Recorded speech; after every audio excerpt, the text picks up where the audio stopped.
Bien, hemos estado ya meses mirando la carta de Pablo a los Colosenses. Por cierto, si no tienes hoja y quieres una hoja, puedes levantar la mano.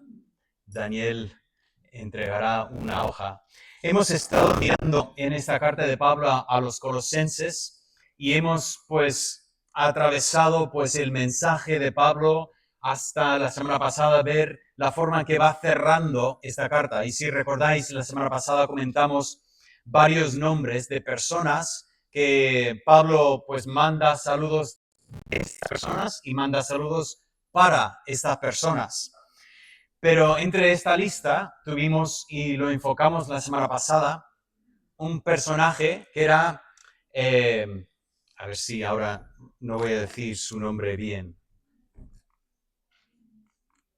Bien, voy a saltar aquí.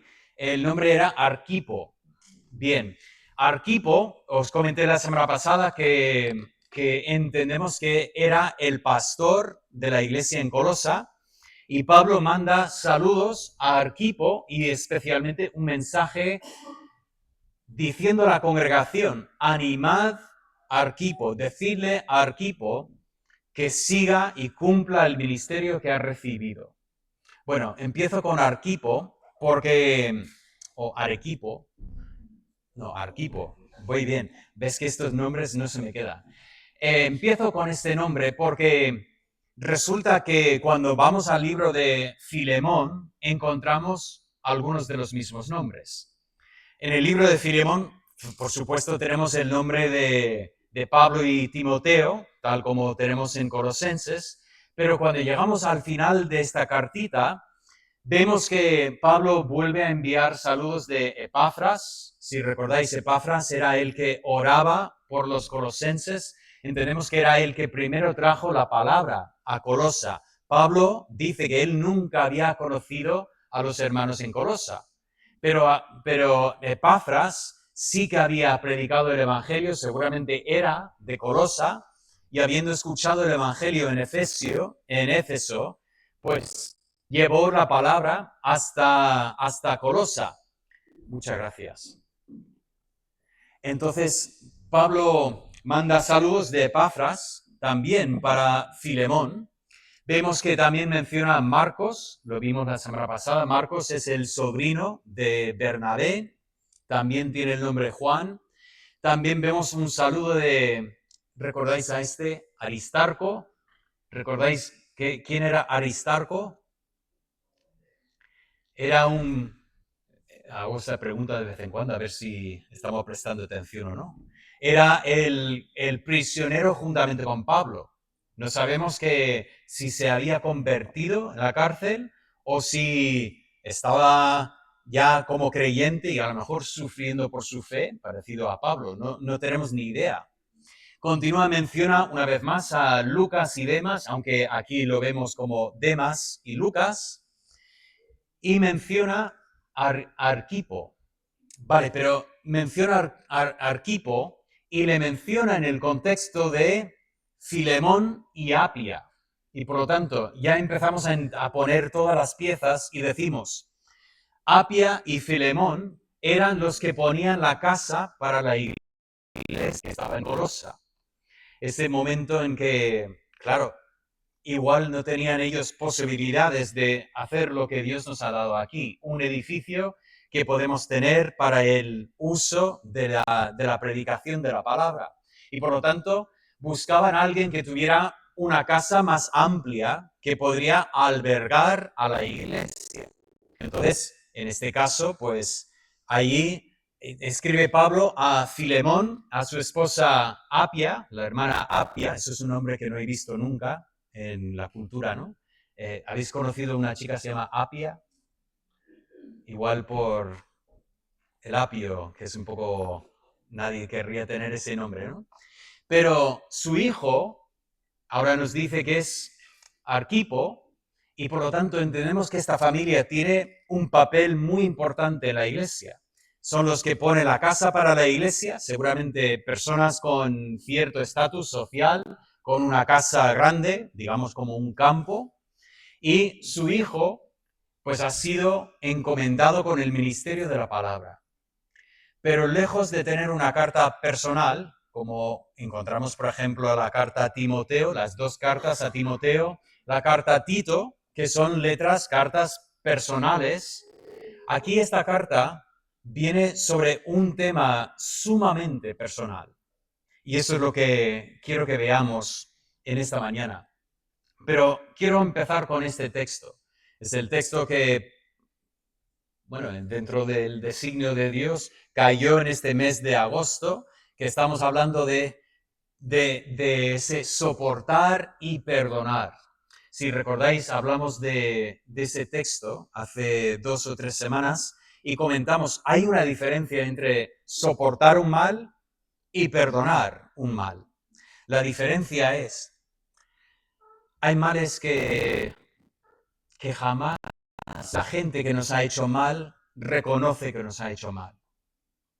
Y por lo tanto, perdonar no se puede perdonar cuando realmente la persona no está dispuesta a reconocer el mal. O sea, tenemos que una persona puede hacer daño a otra persona y alguien dice, oye, lo que tú has dicho ha sido muy fuerte. Yo creo que le has herido. Yo creo que le has hecho daño con lo que le has dicho. Y la persona puede decir, ¡ah, qué tontería! Que no, que él sabe que yo hablo así con todo el mundo. No pasa nada. Pues si ha habido un daño allí, es muy difícil que haya un perdón porque no hay un reconocimiento del mal. También hay otras situaciones en que una persona hace mucho daño a otra persona y luego la persona que ha hecho el daño muere. Y por lo tanto esa persona nunca va a ir a reconocer el mal que ha hecho con esa persona. Y Pablo habla de soportar los unos a los otros y yo lo entiendo en el texto en que dices, mira, yo tomo el mal, la ofensa que he recibido y lo entrego al Señor. Y hay muchas ofensas que podemos hacer esto. Pequeñas cosas que han ocurrido, pues un comentario tonto, y lo podemos sencillamente soportar. Podemos decir, ¿cuántas veces no he dicho yo tonterías? ¿Cuántas veces no he dicho una cosa y sin darme cuenta herir a otra persona? Pues esta ofensa la voy a entregar al Señor y yo voy a continuar como si no hubiera ocurrido y adelante. Oye, ¿y qué pasa si dentro de un tiempo esta persona viene y te dice, oye, mira, creo que te hice un comentario que te hizo daño? ¿Me perdonarás? Por supuesto. Ya que lo hemos entregado a Dios, qué fácil es perdonar. Pero incluso soportar nos permite continuar aunque no haya nunca esa petición de perdón, ese reconocimiento de mal. Pero el perdón es diferente. En el perdón hay un momento que la persona viene, reconoce cómo ha hecho daño y pide perdón. Y ese es el momento que decimos, por supuesto te perdono. Te perdono porque, total, lo voy a soltar. Lo voy a soltar porque si me pides perdón, te perdono. Pablo habla de esto en la iglesia y lo deja caer aquí como pensamiento breve, soportándoos, perdonándoos unos a otros si alguno tuviera queja contra otro. Ese pensamiento que en cualquier cuerpo de personas siempre va a haber alguna queja. Siempre. Somos humanos y aunque fuéramos 4 o 10, habría en algún momento algún roce, alguna queja. Pero cuanto más somos, más fácil es que haya pues un malestar, un pensamiento. Y Pablo sencillamente termina diciendo, de la manera que Cristo os perdonó, así debéis perdonar los unos a los otros. Habiendo recibido perdón, debéis perdonar. Pues Pablo dice estas palabras, pero estoy seguro que Pablo cuando dijo estas palabras tenía en mente un caso muy específico. Es el caso de Filemón con su esclavo Onésimo. Bien, vimos la semana pasada a Onésimo. Onésimo es uno de los que aporta la carta desde Roma hasta Colosa. y hay una distancia importante entre Colosa y Roma. Entonces, junto con Tíquico, viene Onésimo llevando esta carta pues centenares de kilómetros para llegar hasta lo que hoy en día es Turquía. Y por lo tanto llega con esta carta, pero su función no es solo traer la carta, sino que él viene con otro propósito. ¿Cuál es el propósito? Bueno, vamos a recrear un poco el trasfondo histórico de este libro. Ahora, por curiosidad, ¿cuántos habéis escuchado que Onésimo era un esclavo que se fugó de casa y se escapó de su amo? ¿Cuántos habéis escuchado esto? Vale. Estaba investigando un poco porque es curioso. Esto se ha estado predicando durante siglos y siglos y siglos. Crisóstomo es el primero que lo predicó y él es del siglo, creo que es del siglo IV. O sea, en mucho tiempo. Pero tenemos que reconocer una cosa. La carta en ningún momento menciona que ese es el problema. O sea, en ningún momento dice que Filemón perdió su esclavo porque su esclavo un día, cuando no estaba mirando a nadie, se fugó y se fue corriendo y terminó en Roma. Así que, ¿qué es lo que nos dice el texto? Bueno, primeramente nos dice que claramente Onésimo estaba en Roma. ¿Por qué estaba en Roma?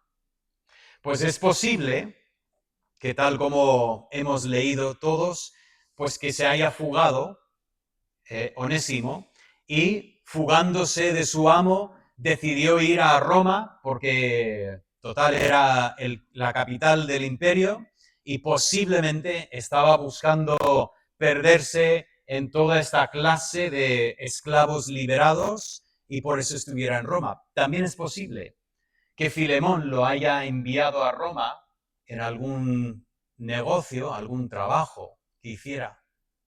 Parece ser que Onésimo no se fue a Roma en busca de Pablo, parece ser, pero por algún motivo está en Roma. Y mientras está en Roma, encontramos que ha habido algún daño o alguna pérdida de parte de su amo. Entonces, una vez más, ese daño o pérdida podría ser que se haya fugado de la casa de su amo, pero también podría ser que le haya mandado a Roma para hacer negocio. Le ha enviado con dinero para comprar, para negociar algo, y quizás el negocio ha ido mal. Eso es otra posibilidad. Que habiendo perdido el dinero de su amo, ahora dice, ¿cómo vuelvo ahora a mi amo habiendo perdido el dinero? Pero de una forma o de otra, estando en Roma y sabiendo que ahora tiene una deuda con su amo, se encuentra con Pablo y nos dice que Pablo es el que comparte el mensaje del Evangelio con Onésimo, y Onésimo, seguramente habiendo escuchado el Evangelio en casa de su amo, en casa de Filemón, pues ahora escucha el Evangelio y abraza a Cristo como su Salvador en Roma. Ahora llega el momento difícil, el momento en que Pablo dice a Onésimo, ¿sabes, Onésimo? Tienes que arreglar las cosas con Filemón. No, pero seguramente no pasa nada, que habrá otros que van a hacer mi trabajo, que... No, Filemón, hay que arreglar eso. Pero no se puede dejar por lo menos 10 años más, que no, hay que arreglar eso. Y Pablo empieza un plan para que Filemón, para que Onésimo vuelva a Filemón y para que pueda haber una reconciliación, para que pueda haber perdón. Por lo tanto, sabemos que Onésimo viaja con Tíquico, con esta carta, para entregar la carta a la iglesia de los colosenses, pero juntamente con esta carta va otra carta, la carta personal para Filemón, intentando buscar la reconciliación y el perdón por esta ofensa, cualquiera que haya sido la ofensa. Bien, este es el trasfondo histórico. Yo solo puedo imaginar las emociones del viaje para Onésimo. vas viajando y conforme vas acercándote más y más a Colosa, no sé, tener el estómago ahí removiéndose, pero ¿cómo me va a recibir Filemón? Legalmente, Filemón tiene el derecho de reclamar toda la deuda que yo le debo. O bien por el tiempo que estuvo fuera, o bien por haber robado algo, o por haberse fugado. Cualquiera que haya sido el caso, en cuanto ve a Filemón, Filemón solo tiene que llamar la policía y que venga la policía para detener a este hasta que pague el último céntimo que le debe. ¿Cómo será este reencuentro? No sé si la carta de Pablo era una carta abierta. Curioso el pensamiento, ¿no? Si estaba allí en el barco o en el carruaje o como fuera el transporte y no sé si intentaba abrir la carta para ver lo que Pablo había dicho. Es posible que él no supiera, porque esta carta iba para Filemón, no iba para la iglesia o para un grupo. Quizás él no tuviera ni idea de lo que ponía en la carta. Y él va con estos nervios y sencillamente con la fe de que voy a hacer lo correcto y voy a confiar que el Señor abra la puerta delante de mí, porque no sé cómo va a ir este reencuentro. Pues entramos en lo que es la parte principal de la carta y tengo que decir, para lo que he llamado aquí un estudio sobre el perdón, es curioso notar que en ningún momento usa Pablo la palabra perdón. Qué interesante, ¿no? Podría haber metido la palabra perdónalo, que lo tienes que perdonar, sabes que Cristo te perdonó, pues el perdonar es bonito. Podría haber usado la palabra varias veces. No usa la palabra perdonar, pero el concepto está claro. La palabra que sí usa Pablo es la palabra recibir, y lo hace dos veces. Lo hace en la entrada y lo hace más adelante saliendo del tema. Y la palabra que usa es recíbelo. O sea, esa persona vuelve a ti ahora, habiéndote ofendido, habiendo malgastado el dinero, habiéndose fugado, cualquiera que fuera la ofensa, pero ahora quiero que lo recibas. Y el pensamiento es aceptarlo, pero sin buscar venganza por lo que te ha hecho. Bien, entonces, encuentro en este corto libro o corta epístola, 6 verdades sobre el perdón. Entonces, vamos a entrar en estas 6 verdades sobre el perdón. En primer lugar, quiero hablar sobre el perdón y el arrepentimiento. Otra curiosidad de la carta, Pablo nunca entra en este tema. O sea, vale, esa verdad no es esta carta, pero es una verdad tan clara de la palabra de Dios que el perdón es algo que sigue el arrepentimiento. Es algo que Dios pone el patrón para nosotros. O sea, cuando Dios nos perdona en base de que nosotros nos hayamos arrepentido delante de Él. Me dices, David, ¿siempre es así? Y tengo que admitir que no siempre es así. El ejemplo que me viene a la mente, el ejemplo más claro, es el ejemplo de Cristo en la cruz. Es un ejemplo tan llamativo en que Jesús, colgado en la cruz, pide el perdón de Dios sobre estos que estaban crucificándolo, porque dice, no saben lo que hacen. Ese no es el patrón normal del perdón. El patrón normal del perdón en la Biblia es una persona reconoce que ha pecado contra otra persona y pide perdón y esta persona concede este perdón, dice, sí, no voy a tomar esa ofensa contra ti porque tú has reconocido tu propia ofensa y tú me pides perdón. Pero tengo que decir que creo que este arrepentimiento es implícito en esta carta. Yo creo que Pablo entiende que no tiene que explicar a Filemón que Onésimo está arrepentido porque es mejor que Onésimo mismo lo diga. O sea, cuando Onésimo se encuentra con Filemón, es mejor que Onésimo diga, Filemón, he pecado contra ti.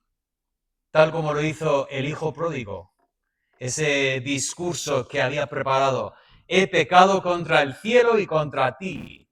Qué bonito esa confesión, porque todo pecado que cometemos contra un prójimo nuestro es también un pecado contra el que es la imagen que lleva a nuestro prójimo.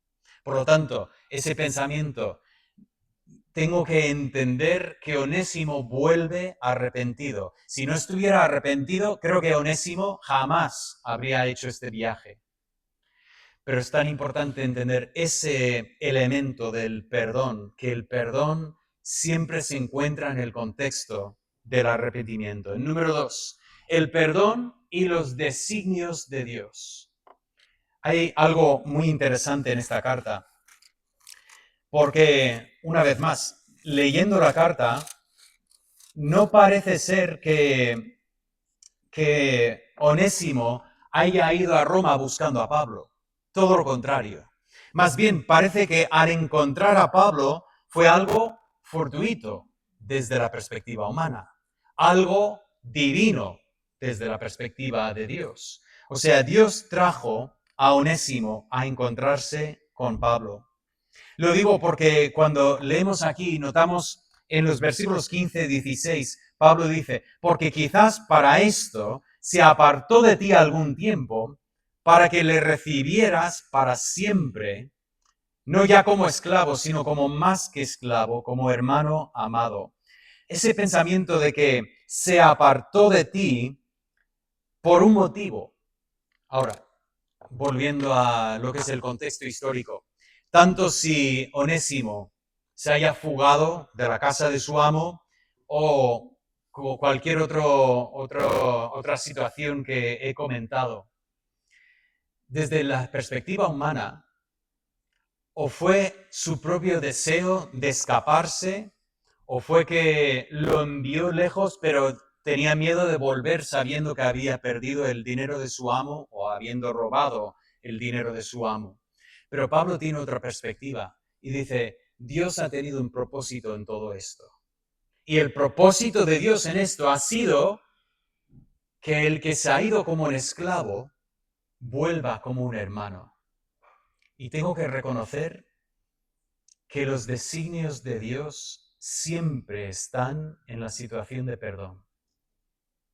Hay cosas que nos pasan, personas nos hacen daño,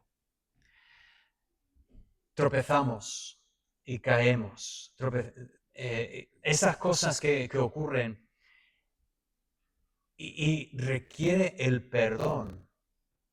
Pero qué bonito es reconocer que Dios tiene un propósito en todo esto. Que cuando alguien nos ha hecho daño, que Dios puede tomar incluso eso y usarlo para su gloria. Y Dios toma la situación específica de Onésimo y lo usa para su gloria, salvando, rescatando a Onésimo, que seguramente veía a la iglesia que se reunía en la casa donde él servía todas las semanas, pero él jamás se había convertido. Pero ahora Dios usa esta situación precisamente para traerle a sí mismo. Continuando, en tercer lugar, quiero hablar del perdón y la restauración. Porque esto es lo bonito del perdón. Empecé comentando otra vez sobre soportar y perdonar. Soportar no abre la puerta para una restauración completa.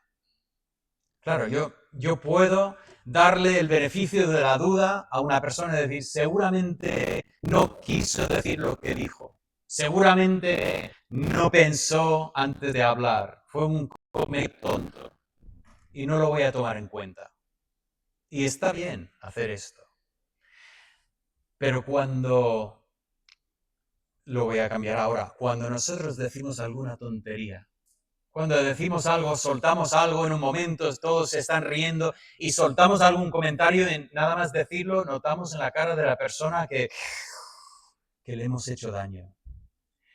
No estoy diciendo que, bueno, que me soporte. No estoy diciendo, él sabrá qué hacer con esto.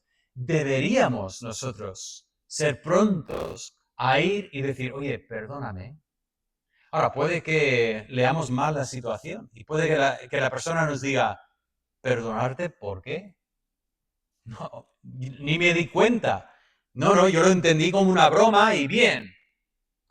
Pero qué bien si esa persona dice, gracias por decirme eso, porque la verdad es que me hizo mucho daño.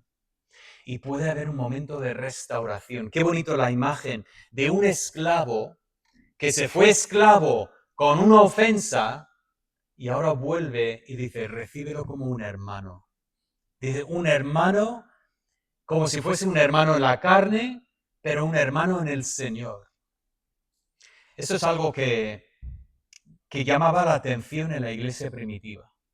Hoy por hoy nuestra sociedad no es lo mismo, pero en la sociedad esta, que en una congregación un pastor se levante y predique y por un lado ve a un amo que tiene una hacienda enorme, tiene mucho dinero, muchos esclavos, mucha gente que depende de él, y justo a su lado un esclavo.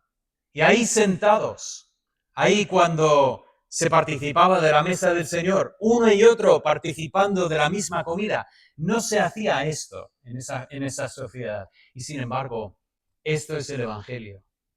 Que aquí, hoy por hoy, también es verdad. Da igual si tiene mucho dinero o poco dinero. Da igual si eres inmigrante o si eres autóctono. Da igual si eres alto o bajito. Da igual si... Es que Dios no ve la sociedad como nosotros la vemos. Dios no ve a las personas como con un estatus, como gente importante y gente que realmente no tiene importancia. Pero qué bonito porque el perdón permite la restauración de las relaciones. Incluso yo diría más que restauración, el mejoramiento de las relaciones. No sé si habéis tenido la experiencia, pero cuando pides perdón a una persona y resulta que tu relación con esta persona antes era buena, pero después de pedir perdón, es que la relación es 1000 veces mejor. Porque ahora hay un vínculo que tenéis. Satanás creo que nos quiere mentir y decir, no, si te pides perdón, seguramente nunca más te va a respetar a esta persona, pero no es lo habitual. Lo habitual es que humillarnos y pedir perdón restaura y edifica lo que es la relación. Bueno, voy a continuar en el cuarto lugar, el perdón y la retribución. Y esto es sumamente que lo diga. Porque el perdón suena muy fácil, claro. Ofendes a una persona, le haces daño a una persona y dices, ay, perdóname. Y entonces ya, como si nunca hubiera pasado. Pero esta carta nos dice que no es exactamente así. El perdón bíblico no es, ay, lo siento. Y ahí se queda la ofensa. Yo lo he contado antes, pero lo cuento rápidamente. Mi madre, que era profesora de arte durante muchos años, le pidieron que ella hiciera una exposición de su arte. Entonces hizo pues esa exposición y como parte de la exposición mi madre hace caligrafía. Puso varias plumas, en algunos casos eran plumas, en otro caso era como pluma, que se escribe, ¿no? Pluma de ave, que se puede usar, pero también pluma para escribir caligrafía. Y cuando estaba recogiendo, después de una semana de exposición, notaba que le faltaban algunos elementos de la exposición que había puesto. Pues preguntó a los organizadores y lo siento, no sabemos lo que podría haber pasado, cómo se podrían haber perdido. Bueno, pasó como 6 meses y mi madre recibe una carta de uno que había sido su alumno, pero que había sido expulsado por la cleptomanía. Así le ponían. Él tenía un problema, robaba cosas. Y tristemente robaba cosas que ni podía usar. Recuerdo que robó una raqueta de tenis y este chico no jugaba al tenis. Y dice, ¿pero por qué robarías una raqueta? Pero bueno, en este caso, él había robado varios elementos de la exposición de mi madre. El chico era artista, así que mandó a mi madre un dibujo precioso de todos los elementos que le había robado. Y dijo, lo siento. Y mi madre dice, podría haber devuelto lo que me robó. O sea, el dibujo era bonito, pero ¿qué hago con el dibujo? No sé si los había vendido o lo que, pero este chico para intentar hacer esta retribución. Pero es muy importante que reconozcamos que el perdón también debería venir con ese deseo de restaurar el daño. Por cierto, esto es, si es material, es muy sencillo, ¿no? Es muy fácil decir, bueno, me has prestado el coche, he llevado el coche y he tenido un accidente, te devuelvo el coche así, a esa manera, y luego digo, ay, lo siento. No, hay una retribución que se puede hacer. Yo te arreglo el coche. Si es que ha sido mi culpa, te arreglo el coche. Recuerdo un hermano que prestó su coche y, bueno, no era un accidente, pero el visor del sol, eso, cuando muchos coches no tenían aire acondicionado. Entonces iban con las lunas bajadas a 120 y puso el visor así de este lado para bloquear el sol y el viento ¡shum! Se lo llevó. Entonces devolvió el coche y dice, oye, lo siento por el visor. Se me fue con el viento y lo siento. Y el hermano dice, vale, pero cuando es una cosa material, deberíamos buscar restaurar lo que hemos perdido. Pero cuidado, cuando es algo no material, es por eso que el perdón requiere volver a edificar lo que es la confianza con la persona. ¿Sabes? Dice, ay, perdóname. Y esperas que sea como antes. Igual no va a ser inmediatamente como antes. Igual tú tienes que volver a construir la relación, construir esta confianza que tenías con esta persona. ¿Por qué? Porque el perdón tiene que llevar a la retribución, restaurar lo que se había dañado. En quinto lugar, noto en este libro algo curioso sobre el perdón y la voluntad humana, porque es una carta en que Pablo está persuadiendo a Filemón a perdonar a Onésimo. ¿Por qué tiene que persuadir a Filemón? Porque el corazón humano muchas veces no quiere perdonar. ¿Hemos sentido esto? Pues estoy casi seguro que sí, porque estoy seguro que hemos dicho la frase o lo hemos escuchado por lo menos. Me gustaría perdonarte, pero... Y ese pero se cuelga allí como un puñal en la espalda. Quiero perdonar, pero no lo mereces, pero no quiero hacerlo, no puedo hacerlo, lo que sea. Y Pablo tiene que escribir a Filemón y decir, Filemón, mira, te voy a comentar varias cosas. Y esta sección lo he marcado aquí, bueno, 14, 17, 19, 20 al 22. Pablo repite varios argumentos para Filemón, para poder animarle a perdonar, llegando incluso a decir, mira, vamos a ser honestos, tú me debes a mí. O sea, yo te he servido. Estoy seguro que si Pablo hubiera aparecido, Filemón hace lo que sea para Pablo. ¿Qué es lo que quieres, Pablo? ¿Quieres una habitación? Te alquilo una habitación. ¿Quieres un carruaje con un caballo? Bien, te lo consigo. Y Pablo dice, me debes a mí y harías cualquier cosa por mí, pues lo que puedes hacer para mí es perdonar a Onésimo. Y es importante reconocer que muchas veces resistimos perdonar. Estábamos Maribel y yo leyendo un libro en esta semana y el libro hablaba de la amargura. Y el libro decía lo siguiente, dice, es que mucha gente se queda con amargura en su corazón porque así lo quieren. Prefieren tener la amargura y no lo quieren soltar.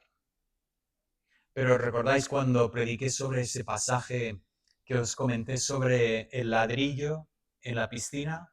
¿Recordáis que os comenté que como en nuestro entrenamiento de socorristas nos obligaban a mantenernos un minuto con un ladrillo de 5 kilos en el pecho?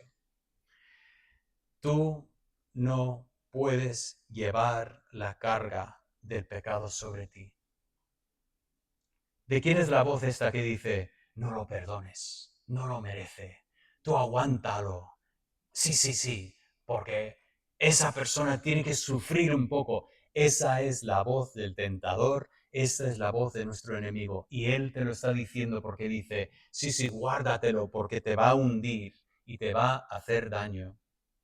Y Pablo anima aquí a Filemón a soltar esto. Recíbelo, recíbelo. ¿Por qué vas a guardar ese rencor en tu corazón? Y finalmente, quiero hablar del perdón y un mediador.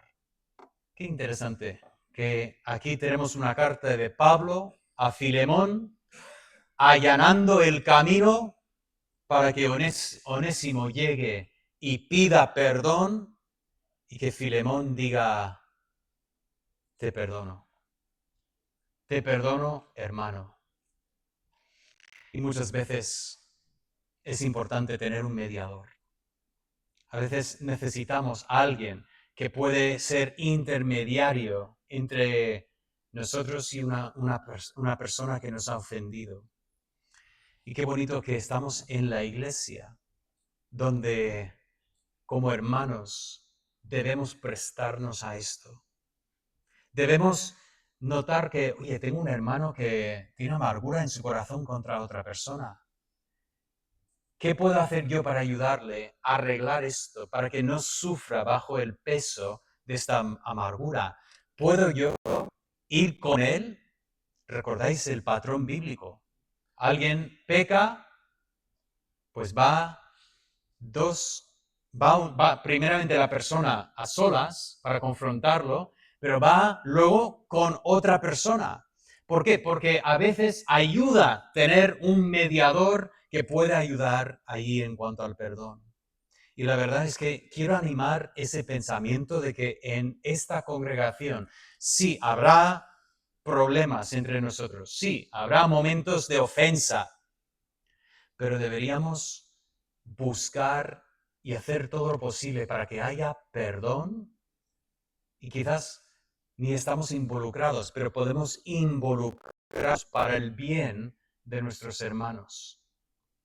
Pero quiero cerrar este mensaje por un momento dando un paso atrás, porque lo que Pablo dice en Colosenses 3:13, dice, de la manera que Cristo os perdonó, así debéis perdonar. Y hay un aspecto de este libro, de esta pequeña carta a Filemón, que nos lleva a ver el Evangelio. Y sobre todo quiero enfocar en 3 puntos. Número 1, el mediador es absolutamente necesario aquí. En el perdón humano puede que no haga falta. Puede que haya un roce, una ofensa, daño, y las dos personas lo pueden arreglar entre sí y bien, fantástico. Pero es que nosotros no teníamos nadie, ninguna forma ni de acercarnos a Dios. Habíamos pecado contra el Dios Santo y no había manera que encontráramos el perdón de Dios. Menos mal, hay un mediador entre Dios y los hombres, el Señor Jesucristo, el hombre Jesucristo. Dios no nos ha abandonado en nuestro problema del pecado. Dios es el que envió a su Hijo por nosotros. Qué bonita verdad que tenemos un mediador y no es cualquier mediador, es el mediador perfecto. En segundo lugar, como hemos visto, en el perdón tiene que haber retribución. Tienes que restaurar lo perdido. Y aquí en lo espiritual, en el Evangelio, vemos que efectivamente hay una retribución. La ira que era nuestra, la tomó Cristo sobre sí. Él se hizo pecado por nosotros, para que nosotros fuésemos hechos justicia de Dios en Él. Ese es el mensaje increíble del Evangelio. Yo he visto muchas historias en mi vida, muchas historias en la literatura, pero también muchas historias en películas y diferentes sitios donde nos cuentan historias. Pero jamás he visto una historia como esta. Una historia en que un creador hizo su creación para su propia gloria y su creación lo rechazó y abandonó sus caminos y sin embargo Él envió a su Hijo para pagar el precio, para poder restaurar la relación con ellos. El perdón del Evangelio es absolutamente precioso. Pero qué bonito que podemos ver esa retribución que requiere el perdón en Cristo, pagando el precio perfectamente. Y finalmente, solo Cristo podría obrar esta restauración. Y aquí pienso en esa visión que Pablo tiene, que imagina, ¿no? A Onésimo y Filemón abrazándose, no dando la mano fríamente como no puedo creer que hayas encontrado a Pablo y que Pablo me haya mandado esto. ¿Será posible? Cuando yo encuentre a Pablo le voy a decir 4 cosas. No. Un abrazo verdadero diciendo, ven aquí, hermano. Curioso, eso no cambia la esclavitud. Onésimo sería todavía esclavo, pero sería un esclavo que es hermano en Cristo, un esclavo que ama de verdad el amo al esclavo y que el esclavo ame a su amo. Si recordáis cuando hablamos en Colosenses de esta nueva vida, y Pablo habla, si recordáis al final del 3, el 4, él habla de hacer servicio, no cuando está viendo solamente, sino de corazón. Servir como si estuvieras sirviendo. Fijaos en la imagen. Y eso es lo que Pablo tiene en mente. Pero esa imagen que yo pienso aquí me lleva a otra imagen que es preciosa para mí. La imagen del Dios creador de los cielos, que me llama a mí y dice, hijo, ven a mí. Todos los que le recibieron, les dio la potestad de ser llamados hijo. Ven a mí.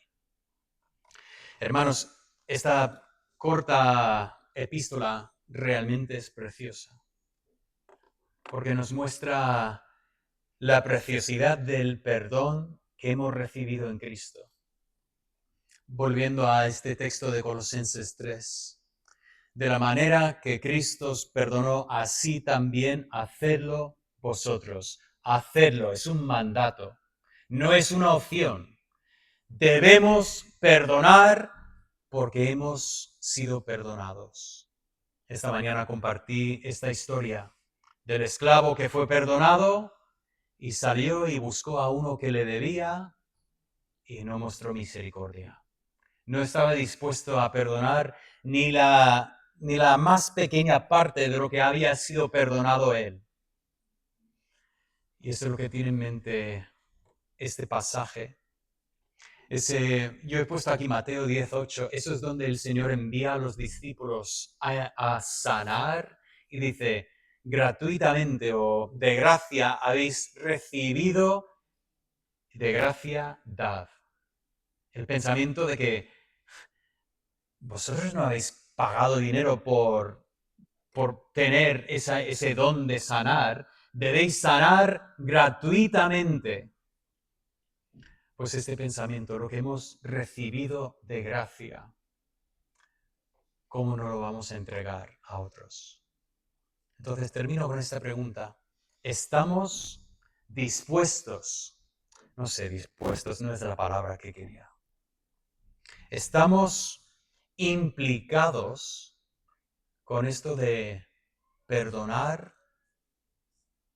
O más bien lo tenemos ahí un poco agarrado, un poco como, bueno, quizás algún día yo llegue a perdonar. ¿Cómo? ¿O realmente estamos ahí para decir, no, mi deseo es llegar a perdonar? Jamás una persona tendría que venir y decir, mira, perdóname, y que yo le diga, hoy no, vuelve otro día, a ver si otro día, con suerte, puede haber algo de perdón. Pero no solo quiero hablar hoy de perdonar, sino que estamos implicados en esto de ser perdonados. O sea, ¿lo tomamos en serio? O más bien, esperamos que todo el mundo nos aguante, aguantándonos unos a otros. Sí, dices soportándonos, pero el pensamiento es aguantándonos. Queremos hacer que todo el mundo nos aguante. Ah, es que yo soy así, que me aguanten. O estamos dispuestos a decir, no, no, no, yo quiero pedir perdón cuando hago daño. Lo tomo en serio, quiero vivir eso del perdón. Hermanos, esta pequeña carta que tenemos aquí al final de todas las cartas de Pablo es una joya. Es una joya que pone de manifiesto lo que es el perdón que hemos recibido y el perdón que debemos vivir todos los días. ¿Tienes algo en tu vida? ¿Alguna ofensa que has cometido contra otra persona? Quizás aquí, quizás en tu familia, quizás en el trabajo, algún vecino. Tómalo en serio. Busca a la persona, pide perdón. Dice, David, ha pasado muchos años, da igual. Seguramente la persona se acuerda. Así que pídele perdón, humíllate. Dios tiene muchas bendiciones para ti si lo tomas en serio. Y si viene alguna persona a ti y te pide perdón, abrázale, recíbele, perdónale, porque Dios tiene bendiciones para ti cuando así, de esta forma, reflejas lo que tú mismo has recibido de Dios.